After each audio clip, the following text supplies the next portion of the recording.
narraciones de vida de santos y santas, el inspirador ejemplo a seguir para el combate católico de hoy. Le invitamos a conservar la doctrina católica y la verdad depositada por nuestro Señor Jesucristo.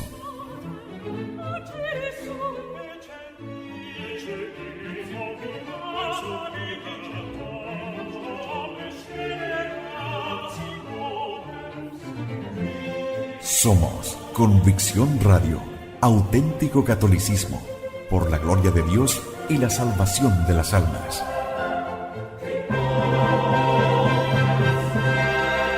Convicción Radio.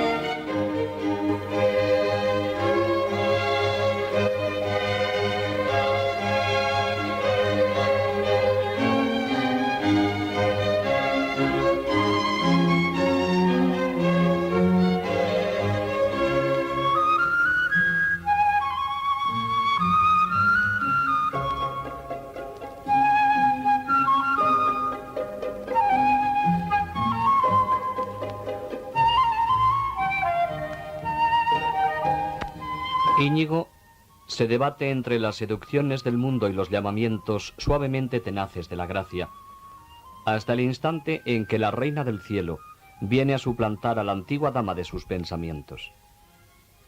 Entraba ya septiembre tranquilo y dorado por el valle aún frondoso de Loyola.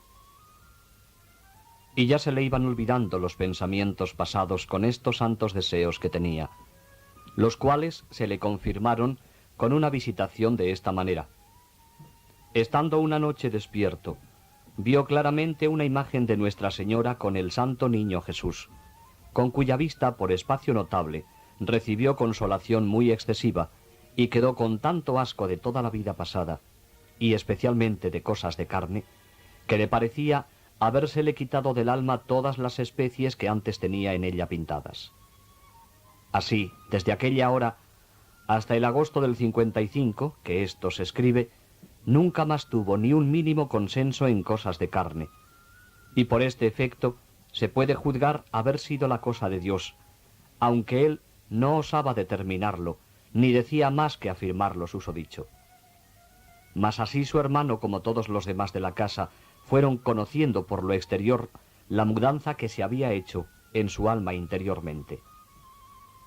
Él, no se curando de nada, perseveraba en su lección y en sus buenos propósitos, y el tiempo que con los de casa conversaba, todo lo gastaba en cosas de Dios, con lo cual hacía provecho a sus almas. Y gastando mucho de aquellos libros, le vino al pensamiento de sacar algunas cosas en breve más esenciales de la vida de Cristo y de los santos, y así se pone a escribir un libro al margen, el cual tuvo casi 300 hojas, con mucha diligencia, porque ya comenzaba a levantarse un poco por casa. Las palabras de Cristo de tinta colorada, las de Nuestra Señora de tinta azul, y el papel era bruñido y rayado, y de buena letra, porque era muy buen escribano. Parte del tiempo gastaba en escribir, parte en oración. De ahora en adelante, María es la señora de sus pensamientos. Venera a menudo su imagen cuando la mula le lleva a la ermita de Olaz. Sigue contando el mismo Ignacio. Y la mayor consolación que recibía era mirar al cielo y las estrellas, lo cual hacía muchas veces y por mucho espacio, porque con aquello sentía en sí muy grande esfuerzo para servir a nuestro Señor.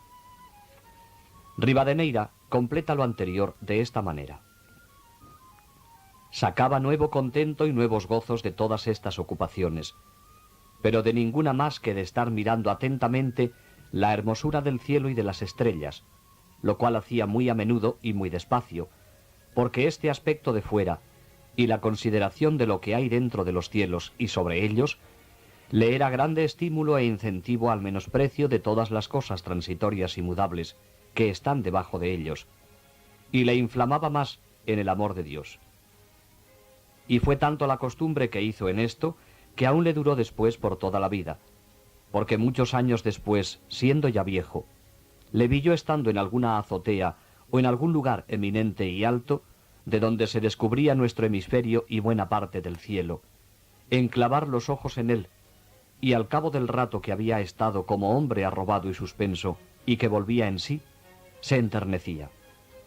Y saltándosele las lágrimas de los ojos, por el deleite grande que sentía su corazón, le oía decir: «Ay, cuán vil y baja me parece la tierra cuando mira al cielo. Estiércol y basura es». Nadie imagine por esto que el recién convertido andaba por las cumbres de la vida espiritual, porque aún tenía, como testifica un compañero suyo, más ojo a los exteriores ejercicios y penitencias que a otras cosas interiores, las cuales aún no entendía. Y así entonces, con buena intención, le parecía que la santidad se había de medir por la austeridad, de manera que aquel que más austera penitencia hiciese, sería delante de Dios, nuestro Señor, más santo. Y esto le hacía tomar propósito de hacer vida muy austera, y así, sin otro maestro exterior, ni comunicar su deliberación a otros, se determinó, con pretexto de ir a la corte del duque de Nájera, de salirse de su casa y totalmente renunciar a los suyos. Hacer grandes obras por Cristo. Grandes, como él entonces las entendía, maceraciones, ayunos, penitencias corporales. Estos eran sus propósitos en aquel momento de su vida, y seguramente se hacía a sí mismo la apremiante interrogación que puso al fin de la primera semana o primera etapa de los ejercicios: ¿qué debo hacer por Cristo? Y que no es otra que la de Saulo en el camino de Damasco: Señor, ¿qué quieres que haga? A través de las páginas de la vida de Cristo y de las vidas de los santos, se le había revelado la persona del Salvador, dechado y ejemplar de los santos, eterno príncipe que agrupa en torno de su bandera a todos los caballeros de Dios, y con su encanto divino le había arrebatado el corazón y la fantasía. Con amor hondo y fuerte, con entrega total y absoluta, Íñigo se consagró a su servicio. La vida del convertido tomó una orientación fija para siempre, la de seguir a Cristo, la de imitar a Cristo. ¿Cómo? No lo veía claro. Por lo pronto, se le ofreció peregrinar a Tierra Santa para revivir toda la vida de Jesús y venerar aquellas sinagogas y castillos. Se siente ya sano de cuerpo y alma. Nada le puede retener en su casa. De rodillas, da las más fervientes gracias a la dolorosa de la capilla. Ante sus ojos se le ofrece el próximo viaje: peregrinar a la santa montaña de Montserrat y a Barcelona, junto al mar, y de allí a Jerusalén. Con tales pensamientos pasó en su casa las Navidades de 1521.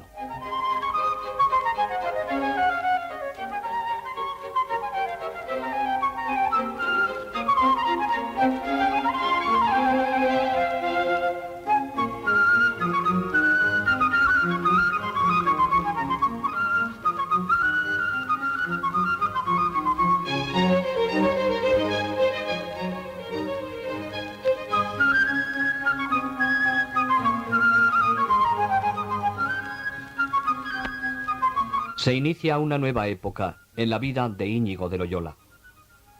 Ignora a dónde le conducirán los derroteros que se abren a su paso, pero sabe que el Espíritu de Dios es quien le impulsa y guía. Durante 2 años será solo un penitente que va en peregrinación por los caminos de la tierra y del cielo. En la primera carta que se conserva del santo, 6 de diciembre de 1524, se firma «El peregrino Íñigo», y en la autobiografía que luego dicta a un discípulo suyo, se designa a sí mismo con la denominación de El Peregrino. Vamos a seguirle en sus andanzas.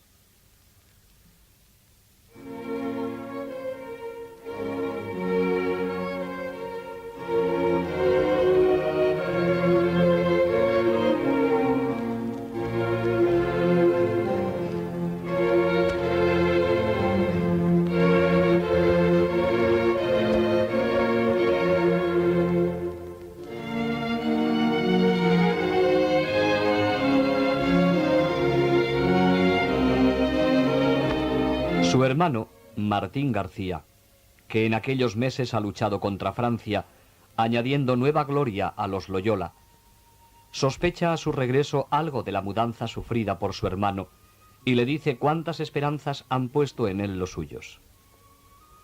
El heroico defensor de Pamplona tenía derecho a esperar de su rey temporal, el emperador Carlos V, altas recompensas y mercedes.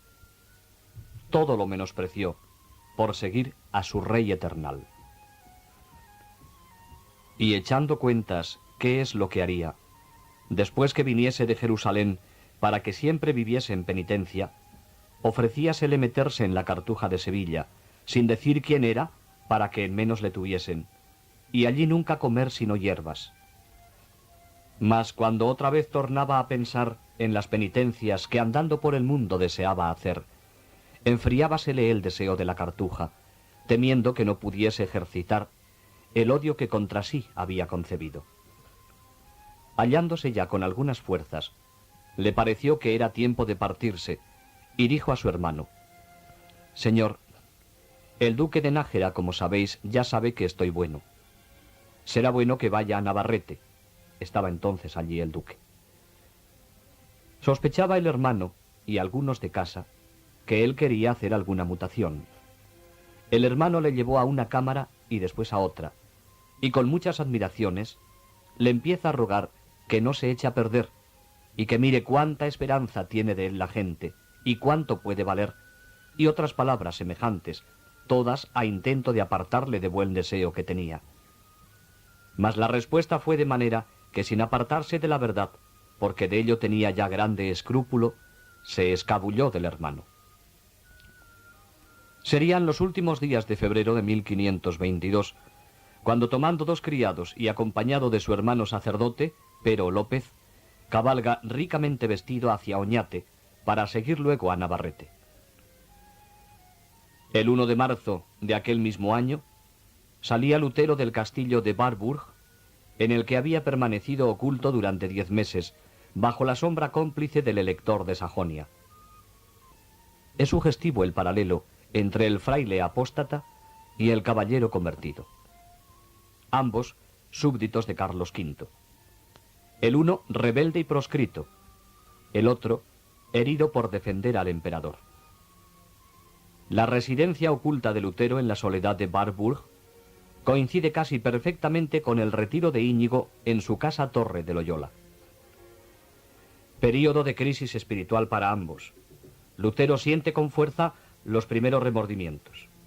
Loyola, los llamamientos de la gracia. 8 días hace, confiesa Lutero a Melanchthon, que ni escribo, ni oro, ni estudio. Parte atormentado por las tentaciones de la carne, parte por los males corporales. Íñigo de Loyola ora y escribe al par que estudia los sutiles movimientos de su espíritu en medio de los dolores de la enfermedad.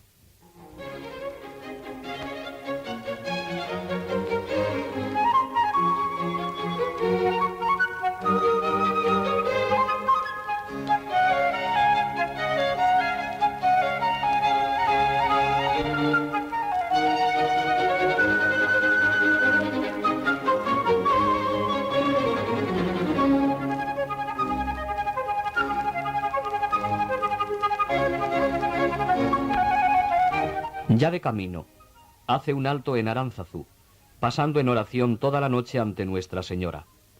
Noche de dulces recuerdos para el peregrino, que entonces, o poco después, se consagró con perpetua castidad, porque conoce su flaqueza. Me acuerdo, escribirá más tarde, haber recibido algún provecho en mi alma velando en el cuerpo de aquella iglesia de noche. Dejó en Oñate a Pero López, en casa de su hermana Magdalena, y él se fue a Navarrete. Aquí cobró del tesorero del duque unos dineros que le debían, mandándoles repartir en ciertas personas a quienes se sentía obligado, y parte a una imagen de Nuestra Señora que estaba mal conservada, para que se concertase y ornase muy bien. Y así, despidiendo los 2 criados que iban con él, se partió solo en su mula, de Navarrete para Montserrat.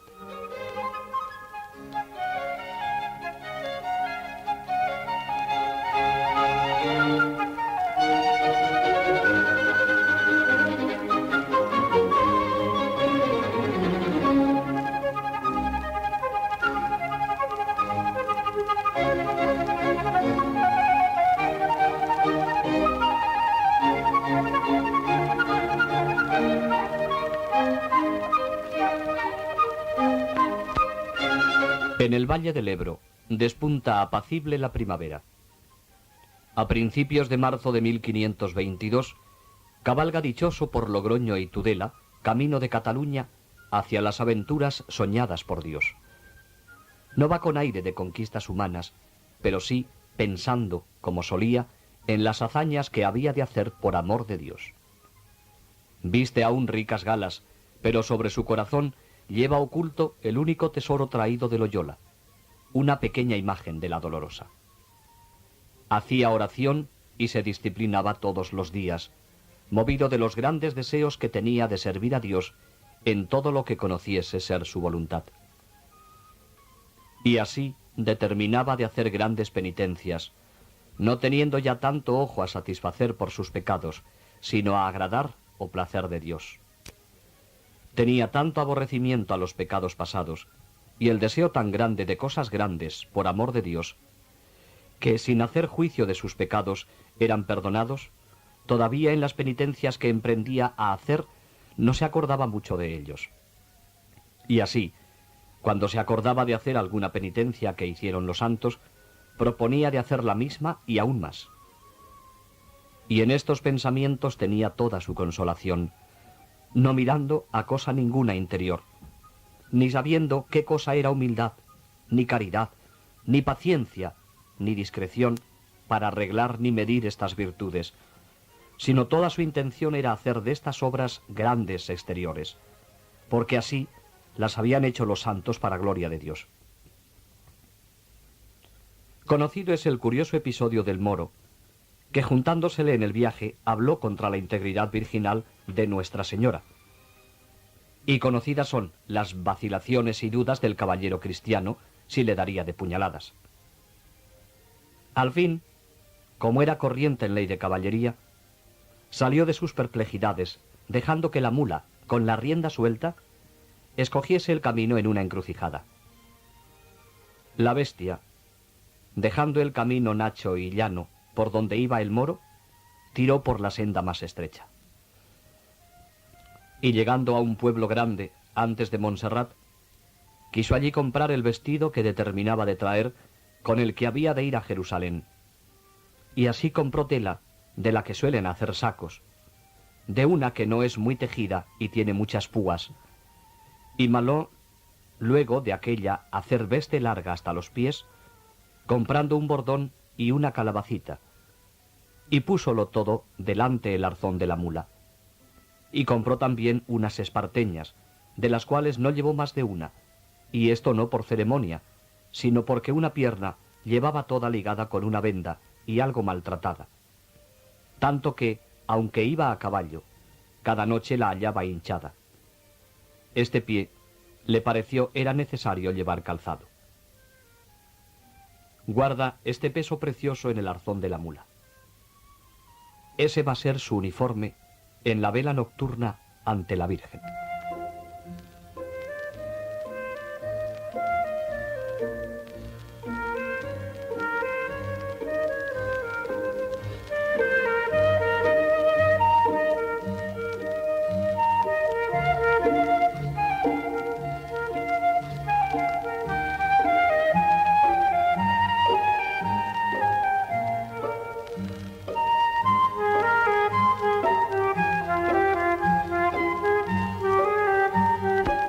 Sería el 21 de marzo, cuando el peregrino, dejando el camino real, subió la cuesta que conduce al célebre monasterio benedictino, enclavado entre las maravillosas rocas de Montserrat.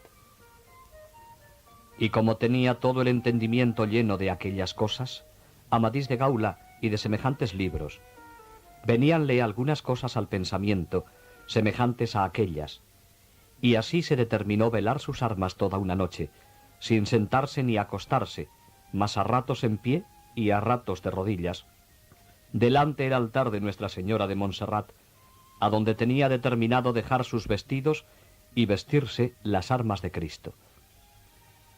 Íñigo de Loyola quería trasladar a lo divino la ley de caballería.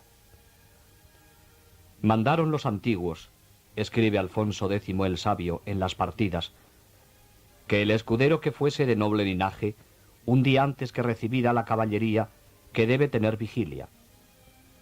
Además de los sacramentos, debía todo novel caballero tomar la víspera un baño lustral, vestirse una vestidura blanca, símbolo de la pureza de su nueva vida, y un manto rojo, como para significar que estaba dispuesto a verter su sangre en defensa de la fe cristiana. Nuestro noble caballero de Cristo quiso practicar análogas ceremonias. El 21 de marzo deja su mula a la puerta del célebre monasterio. Aquí se propone Íñigo cancelar su pasado y poner bajo la protección de la Virgen su peregrinación a Jerusalén. Los 3 primeros días examina su conciencia, ayudado del librito que hay a disposición de los peregrinos, y somete después al piadoso benedictino, don Juan Chanones, todos los pecados de su vida, escritos con minuciosa exactitud. Después de hecha oración y concertado con el confesor, se confesó por escrito generalmente, y duró la confesión 3 días, y concertó con el confesor que mandase recoger la mula, y que la espada y el puñal colgase en la iglesia, en el altar de Nuestra Señora. Pero el padre Chanones le da algo que vale más, porque él es su primer guía en el camino de la oración, y de sus manos recibe Íñigo la edición española del célebre Ejercitatorio de Cisneros. Al amparo de la noche, da secretamente sus vestidos a un pobre. La víspera de Nuestra Señora de marzo, en la noche, se fue lo más secretamente que pudo a un pobre, y despojándose de todos sus vestidos, los dio a un pobre y se vistió de su desaseado vestido.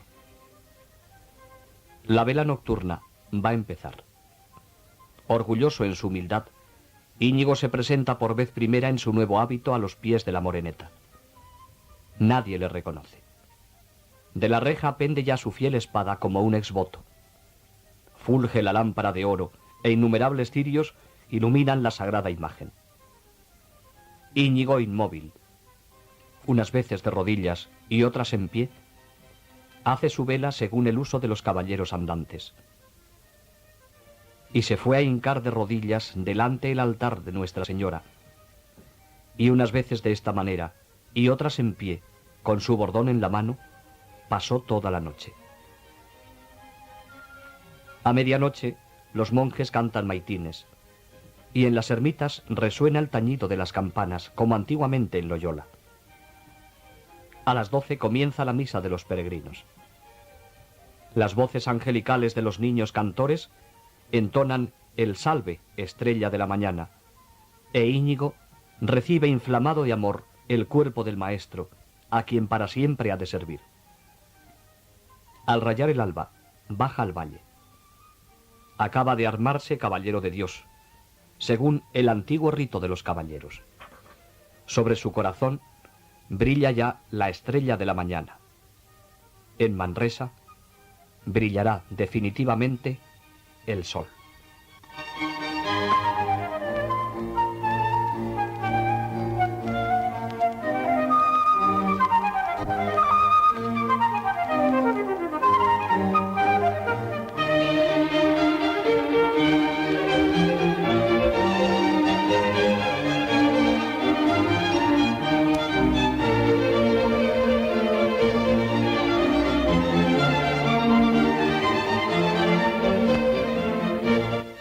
La Virgen había de ser en adelante la celestial madrina y señora del nuevo caballero. En la serie de los sucesos acaecidos a Íñigo, se nota la continua intervención de María Santísima en la santificación de Ignacio y la mutua correspondencia de amor y beneficios que se establece entre la Madre de Dios e Ignacio de Loyola. La conversión de Ignacio se determina una noche delante de un cuadro de María. Poco después, la Reina de los Cielos se aparece a Ignacio y le confirma en sus propósitos. Cuando puede salir de casa, Ignacio va a rezar una salve a la vista de Nuestra Señora de Olaz. Al despedirse de su casa, los primeros pasos de Ignacio se enderezan a Nuestra Señora de Aránzazu. El primer dinero de que puede disponer en Navarrete lo emplea Ignacio en adornar una imagen de María. Camino de Montserrat defiende la pureza de María contra las blasfemias de un moro. En ese mismo camino hace voto de castidad, ofreciéndole al Señor por mano de María, y ahora, deseando armarse caballero de Cristo, vela sus armas ante el altar de María. En la santificación de Íñigo resplandece clara y constantemente la mano virginal y amorosa de María. El episodio monserratino, aunque tan breve, es uno de los más poéticos en la vida de este peregrino de la Virgen y caballero andante de Jesucristo.